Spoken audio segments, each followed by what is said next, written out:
Hospital? Don't be ridiculous.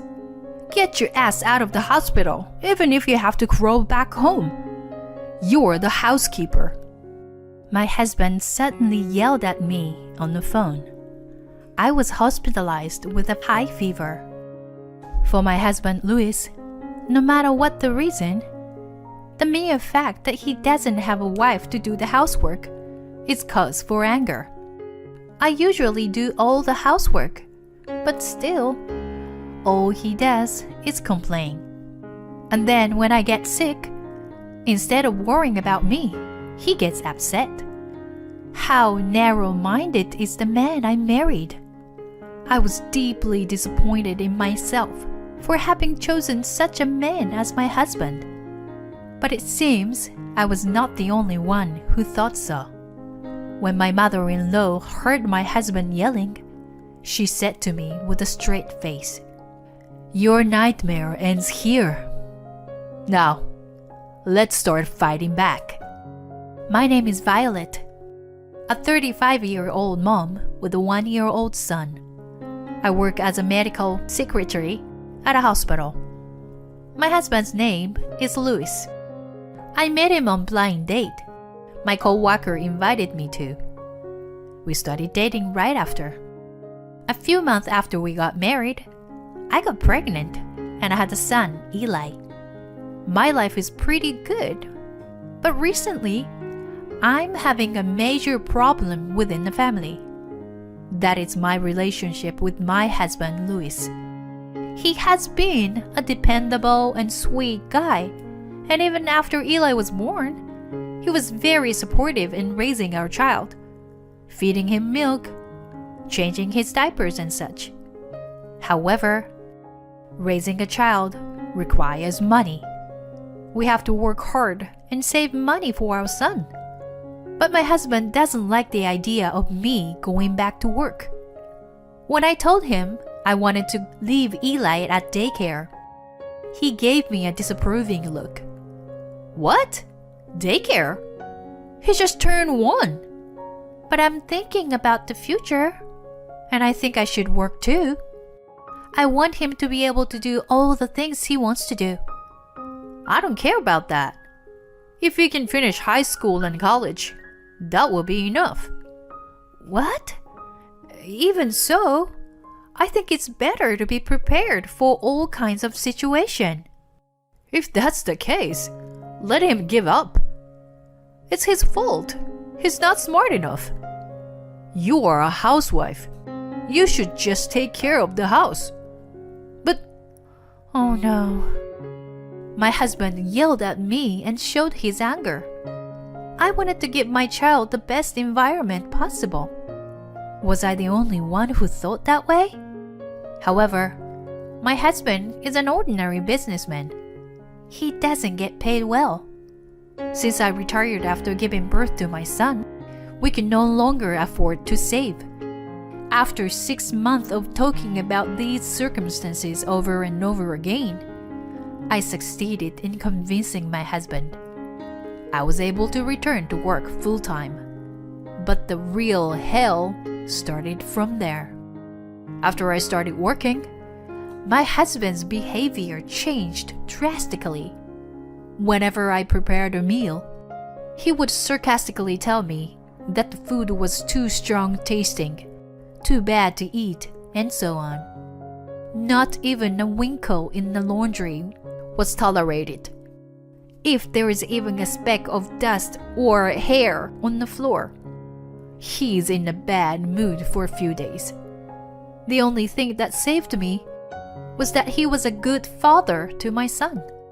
He would play with Eli or even bathe him when he came home from work. But no matter how good his mood is, his attitude towards me never changes. And this happened the other day. I was working overtime and got home a little late.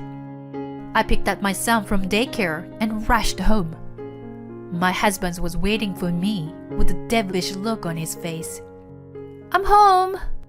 "Sorry, I'm late." "Sorry? Is that all you can say to me?" My husband was super angry at the door. Why do you come home later than me? I said I'm sorry. I had a lot to do at work. Don't make excuses. Why are you so bad at everything?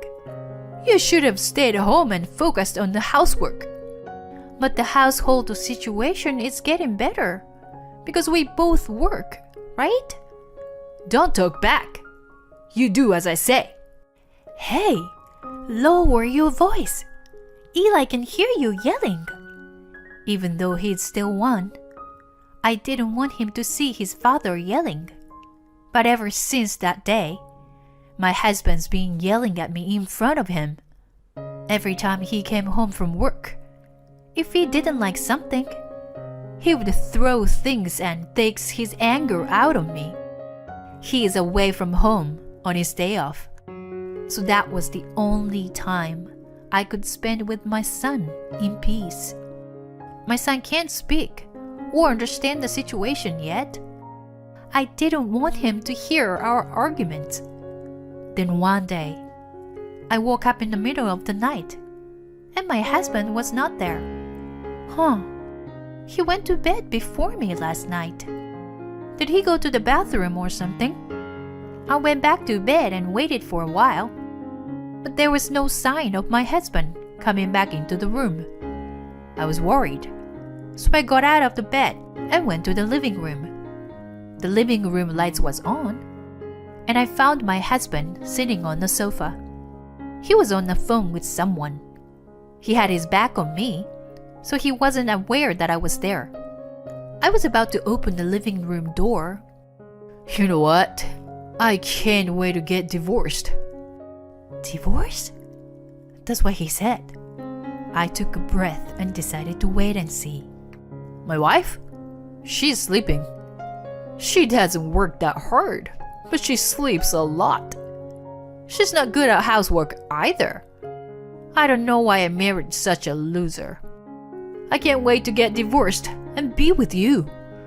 A lot of heartless, horrible words stopped my heart. When I realized, tears were falling from my eyes. He keeps dissing me like that. Is he cheating on me? Divorce me. What about Eli? I went back into the bedroom without saying a word to my husband. I put a blanket over my head and fell asleep again. The next day was a weekend, so my husband went out in the morning. Now that I think about it, maybe he had been going out on weekends because he was meeting someone he was having an affair with. I'm not talking about weekends only. Overtime work and drinking sessions. I wonder if he was just making up excuses for everything and making time for his lover. The more I think about it, the more I think it was true. What if he really was cheating on me? What will happen to Eli? Suddenly, I was overcome with anxiety, and just like last night, I began to cry involuntarily. That's when it happened. The intercom rang, and I came to my senses. I opened the front door to find my mother-in-law standing there with a gentle smile on her face. Long time no see, Violet. I missed you. Oh, hi. Good to see you. But what's up? You used to come over to our house, but you got busy with your job, didn't you? And I wanted to see baby Eli, so I came to visit. I see. Thank you. I'm sorry it's been a while. It's okay. Raising a child while working full-time must be hard. You're a great mom, Violet. My mother-in-law's words of encouragement brought tears back to my eyes. Then she, perhaps hearing the sound of me sniffing, talking to me in a concerned tone. What's wrong, Violet? Something happened? No, I'm fine. You're not fine? Tell me what's wrong.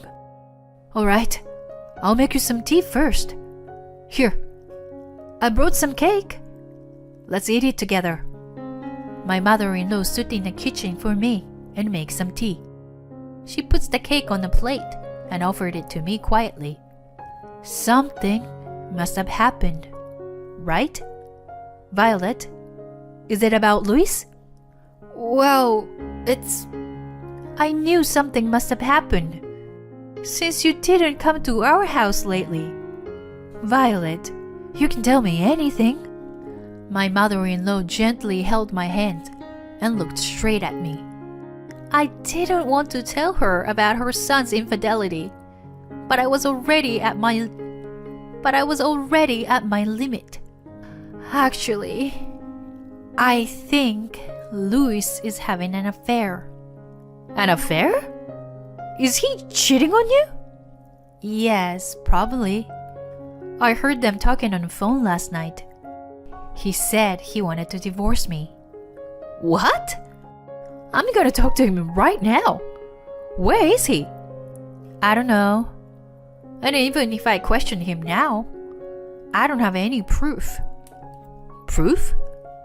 Yeah, I just found out yesterday.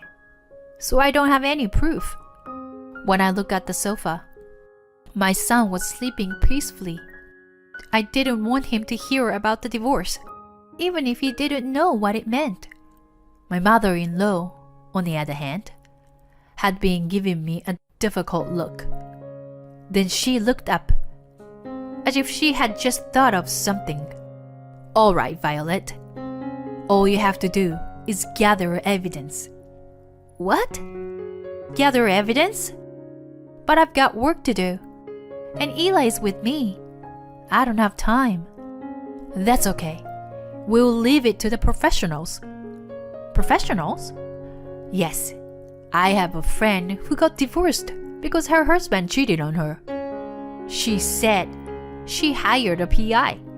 So, I'll ask her for more details. Really? That'll be great. My mother-in-law encouraged me to do so. And a few days later, I decided to request a background check on my husband from the agency she told me about. I asked my mother-in-law to keep this matter quiet until I got the detailed results. A week later, I went to the detective agency to pick up the result. The result was, of course, exactly what I predicted. Shortly after confirming my husband's infidelity, I collapsed at work. My colleague took me to the hospital, where I found that my fever was over 104. I'd been feeling lightheaded for a while now, but I had no idea it was this bad. I called my mother-in-law. She said she would pick up my son from daycare and take care of him at her house. After that, she showed up in the hospital room.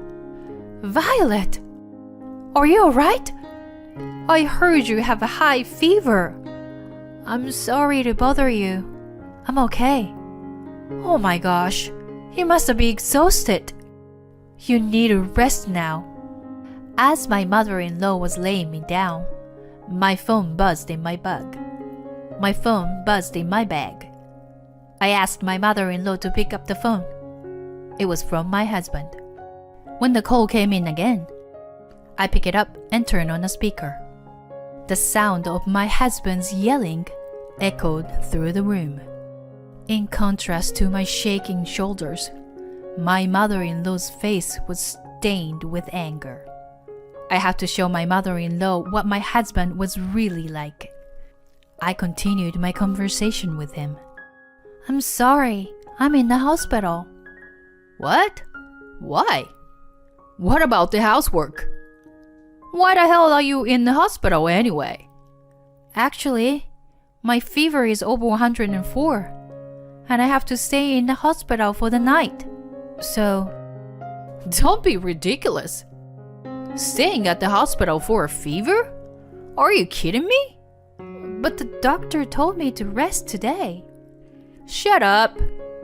Go get your ass out of the hospital, even if you have to crawl back home. You're the housekeeper. He said that and hung up the phone. At the moment, I felt that my feelings for my husband had completely gone. I have no more feelings for him. I didn't need to worry about divorce after he'd said all the things he wanted to say to me. My mother-in-law seemed to have understood my decision.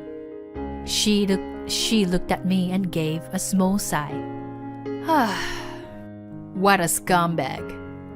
I'm ashamed he's my son. I'm sorry things turned out this way. No, you don't need to apologize. I'm glad I learned about my son's true nature. Now, I can join you in your revenge without hesitation. Oh, really? Yes. Your nightmare ends here. Come on, Violet. Now, let's start fighting back. My mother-in-law handed me with divorce papers. She must have gotten it on the way to the hospital. I signed it right there and prepared for the divorce. My mother-in-law agreed to stay with me at the hospital that day. I decided to rest for the time being. My husband kept calling me, but my mother-in-law told me to ignore him. The next day, my fever went down, and I was able to leave the hospital. I went to my in-laws' house where my son was waiting. My mother-in-law had already told my father-in-law what had happened. We all called my husband that night. A few hours later, just as I was putting my son to bed, my husband arrived at my in-laws' house. My parents-in-law and my husband are sitting across from each other. Mom, Dad, what's going on? My husband played the gentle son as usual. When I showed up, he frowned for a moment, but his smile returned immediately. Hey, Violet! I'm sorry I couldn't come get you in the hospital. I've been busy with work, you know. I sarcastically replied to him. Work? You were having an affair, weren't you? What? What are you talking about? I would never do such a thing. Don't be silly. In front of my parents. Do you really think the excuse will work now? What's the matter, Violet? Are you mad at me? I know you were having an affair. Here's the proof. I took the photos I got from the agency and laid them out in front of my husband. As soon as he saw them, his smile instantly disappeared. What the hell is all this stuff doing here? I hired a detective agency to look into it, and they found all of this evidence. No. This is just for fun. I mean, it's not serious. Trust me. For fun? Yeah, it was just a fling, you know? Even my dad cheated on my mom once or twice. Right, Dad? It's normal for a man. My husband tried desperately to get his in-laws to agree, but all they would give him were icy stares. His face gradually turned pale and his voice began to tremble. Violet, I'm sorry. I'm sorry I cheated on you. But I was lonely, and you were always talking about Eli. What are you apologizing for? Do you think I'm mad at you for cheating on me? You're not? I'm sick and tired of everything about him. He's got his weird smile on his face, and he's reaching for my hand. I shook his hand off as hard as I could and said to him, I don't give a damn about your affair. What hurt me the most was the abuse I received on a daily basis. You treat me like I'm your housekeeper. I don't need an apology for cheating. I don't care. I just wanted a normal family. I guess you don't even know what that means. Hey, Violet, calm down. Huh? Calm down? What the hell you can say to me to calm down? Whose fault is it that we are in this mess? It's all your fault. Your parents know all about what you've done to me. All of us here will never forgive you, no matter what. And I will do whatever it takes to push you over the edge. My husband fell to his knees, clutching his head and screaming in agony. I confronted him with the divorce papers and demanded his signature. He quietly fell to signing the papers, as his parents were there. After that, my son and I decided to stay with my in-laws until we found a new place. In between visits to the lawyer's office, I demanded the lump sum of alimony from him and his partner. Eventually, I rented an apartment near my work and moved in with my son. I still keep in touch with my in-laws and have dinner with them regularly. I don't think I will ever see my ex-husband again. But my son has his grandparents. They seem to feel the same way and are very protective of my son. I would like to continue to have a good relationship with my in-laws.